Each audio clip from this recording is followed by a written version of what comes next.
En los albores del siglo XX, el mundo todavía guardaba secretos gélidos y extensiones de mapa en blanco que desafiaban la razón humana. Ernest Shackleton, un hombre forjado en la ambición y el hierro, no buscaba simplemente la fama, sino la inmortalidad a través de la exploración. Su objetivo era nada menos que cruzar a pie el continente helado de la Antártida, de un mar a otro, pasando por el mismísimo Polo Sur. Era una misión que muchos consideraban un suicidio, pero Shackleton poseía una determinación que rayaba en lo sobrenatural. Tras el éxito de otros exploradores al alcanzar el polo, Ernest sintió que el único gran desafío que quedaba era la travesía transantártica. Para ello, necesitaba una máquina de guerra contra el hielo y un grupo de hombres dispuestos a mirar a la muerte a los ojos sin parpadear. El buque elegido para esta epopeya fue el Endurance, un bergantín de 3 mástiles construido con el cuidado de un relojero y la fuerza de una fortaleza de madera. Su casco estaba compuesto de maderas tan densas y resistentes que se decía que podían soportar cualquier presión que la naturaleza le impusiera.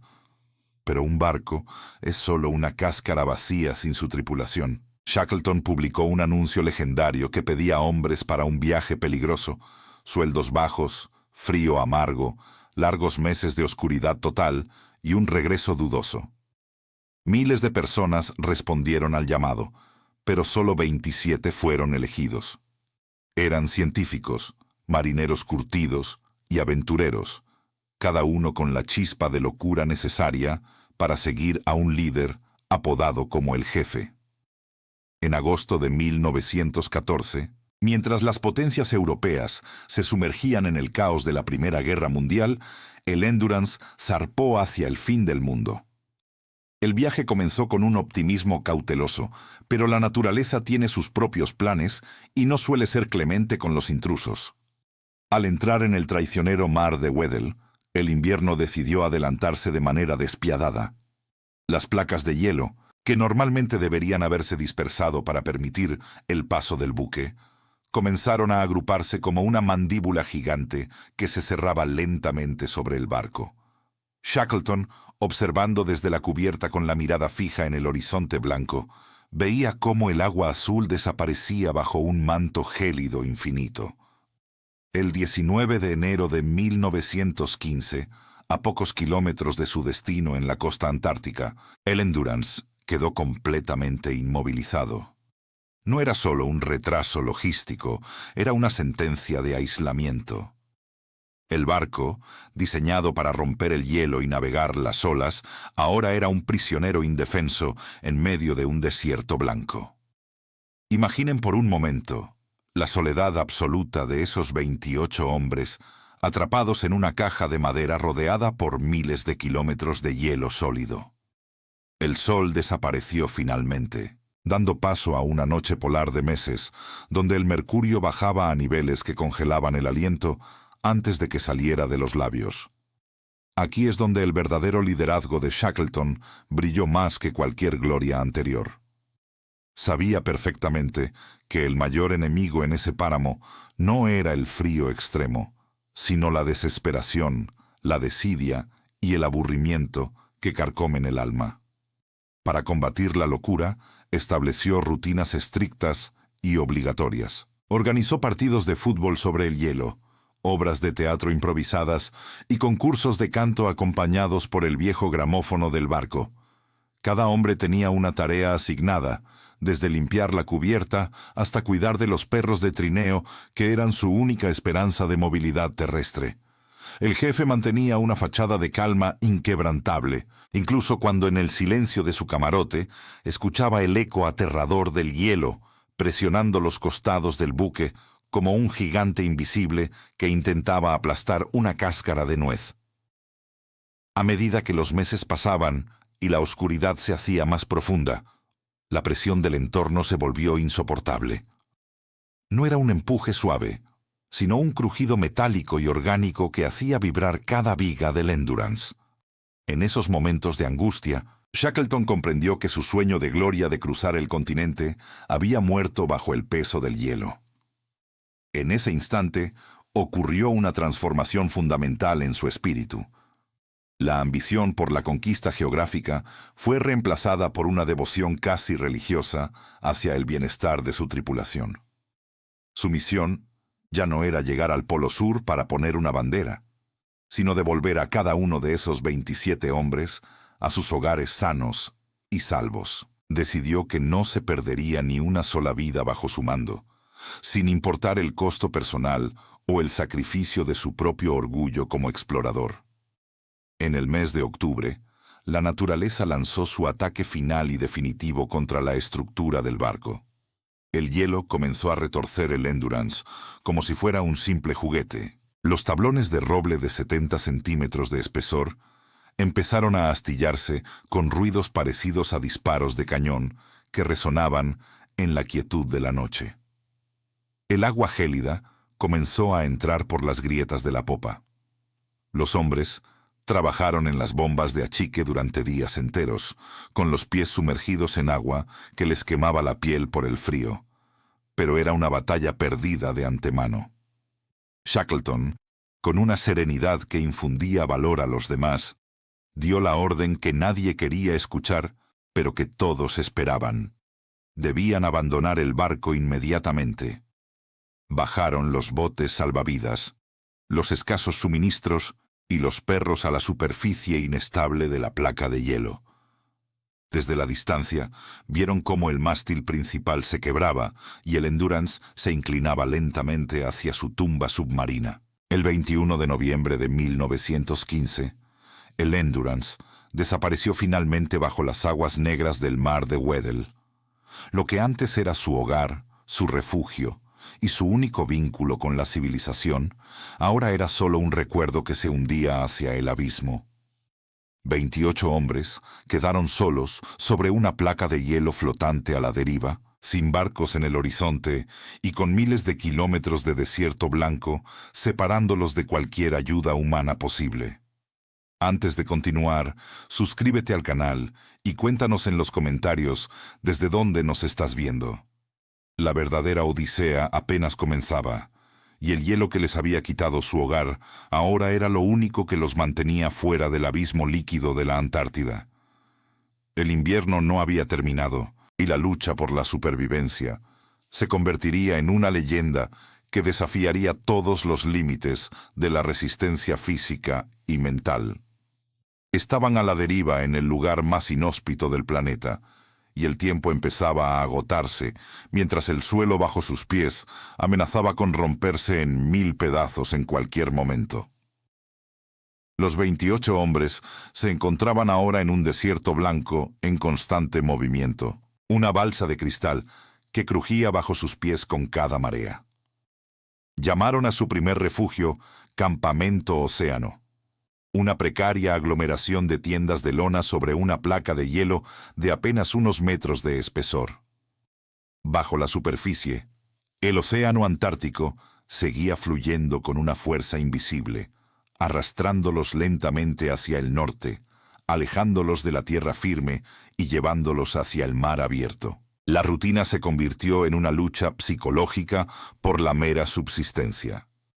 La comida, que antes era abundante en las bodegas del Endurance, se convirtió en una preocupación obsesiva que dominaba cada conversación. Tuvieron que recurrir casi exclusivamente a la carne de foca y de pingüino, consumiendo incluso la grasa rancia para mantener el calor corporal en medio de temperaturas que raras veces subían de los 0 grados centígrados. Uno de los momentos más desgarradores para la moral del grupo fue la decisión inevitable de sacrificar a los perros de trineo. Shackleton sabía que no podían alimentarlos más y que no habría espacio para ellos en los botes salvavidas cuando el hielo finalmente se rompiera. Fue un golpe emocional profundo para los hombres, pues aquellos animales se habían convertido en sus únicos compañeros de penas en la absoluta oscuridad del invierno polar. El jefe, aunque por dentro sentía el mismo dolor que sus subordinados, mantenía una máscara de hierro. Sabía que si él mostraba debilidad, la esperanza de todo el grupo se desmoronaría como el hielo que los rodeaba. El tiempo pasaba con una lentitud exasperante en el que llamaron Campamento Paciencia. Durante meses, los hombres vivieron en un estado de alerta constante, durmiendo con sus botas puestas y sus escasas pertenencias listas para ser evacuadas en segundos. En abril de 1916, tras meses de deriva errática, la placa de hielo sobre la que habían construido su pequeño universo comenzó a agrietarse de forma alarmante. El rugido del mar, rompiendo el cristal helado, anunció que el momento de la verdad había llegado. El 9 de abril, la plataforma se partió justo debajo de una de las tiendas de campaña. Shackleton dio la orden de lanzar los 3 botes salvavidas al agua: el James Caird, el Dudley Docker y el Stancomb Wills. Fue una transición brutal y caótica. De la relativa estabilidad del hielo, pasaron de repente a la furia de un océano encrespado. Durante 5 días y 5 noches, los 28 hombres remaron y navegaron entre icebergs gigantescos que amenazaban con aplastarlos y olas rompientes que inundaban las embarcaciones. Estaban empapados hasta los huesos y el agua salada congelaba sus ropas, convirtiéndolas en armaduras rígidas que les cortaban la piel. La sed se volvió un tormento insufrible, ya que no tenían forma de derretir hielo para beber agua dulce, mientras las olas los golpeaban sin descanso. El agotamiento físico era tal que algunos hombres sufrían alucinaciones vívidas, pero la voluntad de Shackleton los mantenía despiertos, instándolos a seguir remando hacia una pequeña mancha de roca en el mapa llamada Isla Elefante. Cuando finalmente divisaron los acantilados negros y escarpados de Isla Elefante, la sensación no fue de triunfo, sino de un alivio silencioso y exhausto. Habían pasado 497 días desde la última vez que pisaron tierra firme. Al desembarcar, algunos hombres cayeron de rodillas sobre los guijarros, llorando y riendo al mismo tiempo, mientras sentían la solidez del suelo bajo sus pies. Sin embargo, la alegría fue efímera y la realidad se impuso con la misma dureza del viento antártico. Isla Elefante era poco más que una roca desolada cubierta de guano de pingüino, fuera de todas las rutas comerciales y balleneras del mundo. Nadie sabía que estaban allí, y las posibilidades de que un barco pasara por ese lugar remoto eran prácticamente nulas. Shackleton, analizando la situación con una lucidez asombrosa, comprendió que esperar el rescate en esa isla era simplemente esperar la muerte por inanición o exposición al frío. Tomó entonces la decisión más audaz y peligrosa de toda su carrera como explorador.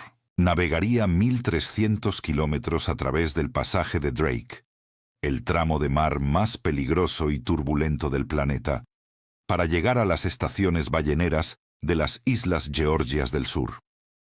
Era una misión suicida, pero era la única opción que les quedaba. Seleccionó a los 5 hombres más aptos y resistentes para acompañarlo, incluyendo al experto navegante Frank Worsley y al incansable Tom Crean. El bote elegido fue el James Caird, una pequeña embarcación de solo 6 metros de largo, que fue reforzada de manera improvisada por el carpintero del grupo, quien utilizó tablas de cajas de madera y lona sellada con sangre de foca y pintura al óleo para cubrir la cubierta. El 24 de abril, el James Caird se despidió de los 22 hombres que se quedaban en la isla bajo el mando de Frank Wild.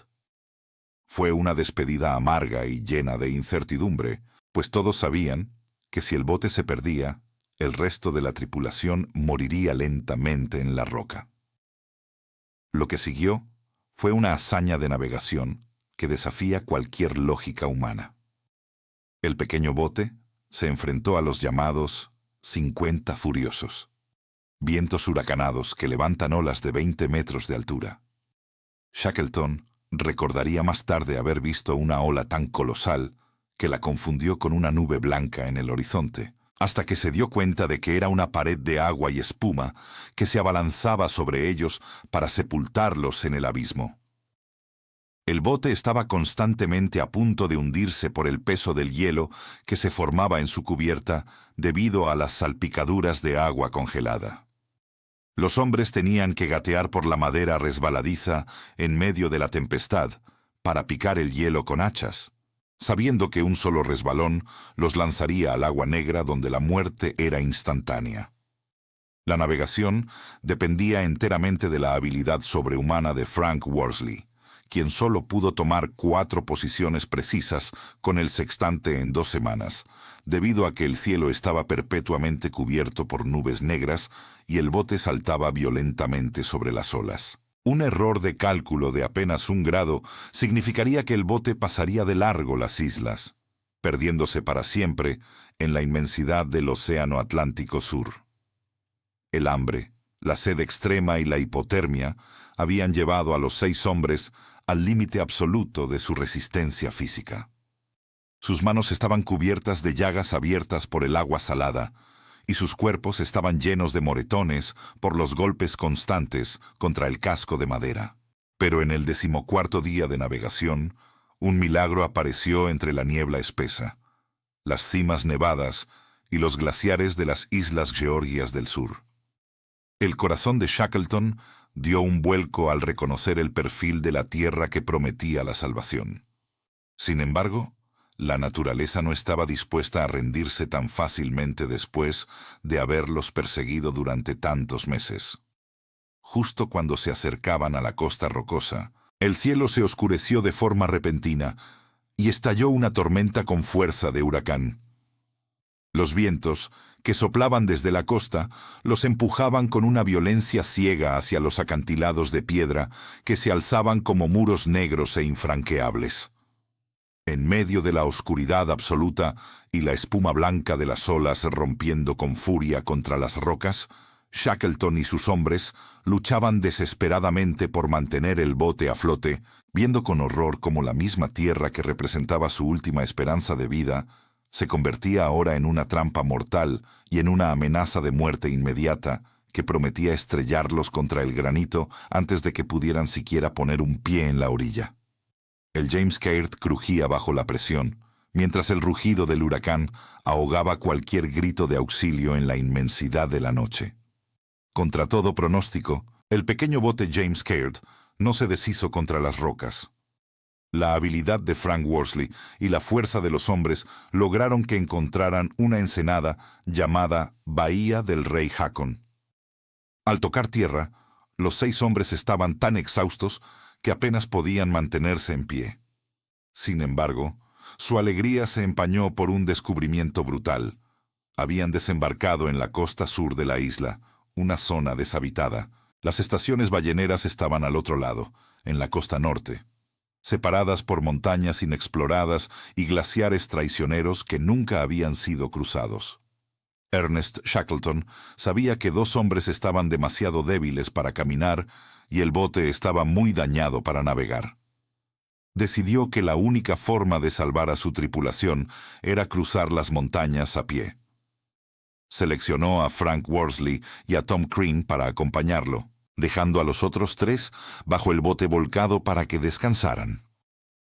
Sin equipo de escalada, sin mapas, y con solo una cuerda de 15 metros y una pequeña hacha de carpintero, los 3 exploradores se adentraron en el interior desconocido de las Islas Georgias del Sur para buscar ayuda desesperadamente. Comenzó entonces una de las marchas más increíbles de la historia. Durante 36 horas consecutivas, caminaron sin descanso por un laberinto de nieve.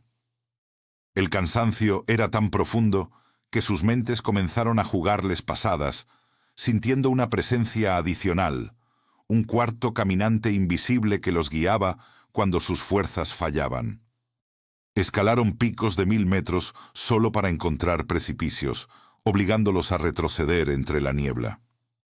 En un momento de desesperación, atrapados en una cima mientras la noche caía, Shackleton tomó una decisión arriesgada.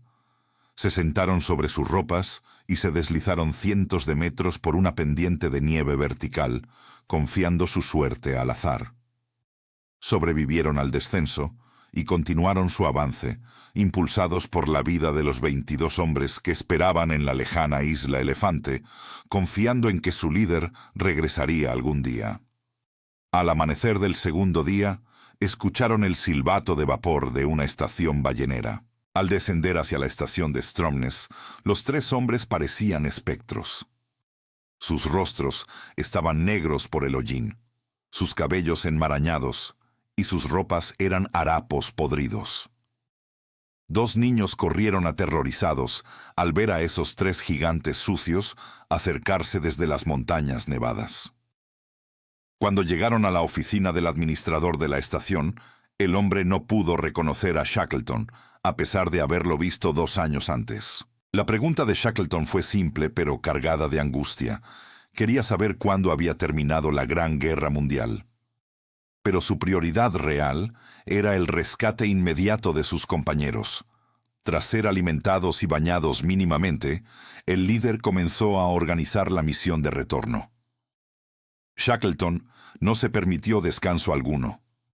Tras rescatar a los 3 hombres que esperaban al otro lado de la isla, comenzó la tarea casi imposible de regresar a Isla Elefante. El primer intento de rescate fracasó cuando el hielo bloqueó el barco a 100 kilómetros de la costa. Un segundo intento con un barco uruguayo también falló por las mismas razones. Un tercer intento en una goleta privada tampoco tuvo éxito debido a las condiciones climáticas extremas. La desesperación crecía en el alma de Shackleton, quien temía encontrar solo cadáveres al llegar. El tiempo se agotaba y los suministros de los supervivientes debían estar totalmente agotados. Sin embargo, su fe en la resistencia de su tripulación y su sentido del deber lo mantuvieron enfocado en la meta final. Fue en el cuarto intento, a bordo del remolcador chileno Yelcho, cuando el destino finalmente cedió. El 30 de agosto de 1916, el barco logró abrirse paso hacia Isla Elefante. Shackleton se situó en la proa, contando con sus prismáticos las figuras que aparecían en la playa. Vio una mancha oscura, luego otra, y comenzó a contar en voz alta con ansiedad. El silencio en la cubierta era absoluto mientras los marineros observaban al líder. De repente, un grito de alegría rompió el aire helado. Shackleton se volvió hacia sus compañeros y con lágrimas en los ojos gritó que todos estaban vivos. Los 22 hombres habían sobrevivido comiendo carne de foca y refugiándose bajo los botes volcados durante meses. No se había perdido ni una sola vida bajo su mando. Tras el hundimiento del Endurance, meses de deriva, una travesía oceánica suicida y el cruce de montañas inexploradas, Ernest Shackleton cumplió su promesa de traer a cada uno de sus 27 hombres de vuelta a casa. Aunque su expedición fue un fracaso técnico al no poder cruzar el continente, se convirtió en el mayor triunfo del espíritu humano frente a la adversidad. La historia recordaría esta hazaña no por la conquista geográfica de un territorio virgen, sino por la lealtad inquebrantable de un líder hacia su equipo. Shackleton transformó un desastre inminente en un relato de supervivencia épica que inspiraría a generaciones futuras de exploradores y líderes. La expedición del Endurance es una lección eterna sobre la perseverancia y la capacidad de negarse a la derrota definitiva. Se dice a menudo que para un viaje rápido se elige a Amundsen, para la ciencia se elige a Scott. Pero cuando no queda ninguna esperanza, hay que ponerse de rodillas y rezar porque llegue Shackleton. Su legado no está escrito en mapas, sino en el corazón de sus hombres, quienes siempre lo recordaron como el hombre que los sacó del fin del mundo y los devolvió a la luz. La mayor aventura no fue alcanzar la meta soñada, sino el acto heroico de no dejar a nadie atrás. Al final, la verdadera grandeza de Shackleton no se midió por los kilómetros recorridos, sino por las vidas que logró salvar de las garras de la Antártida.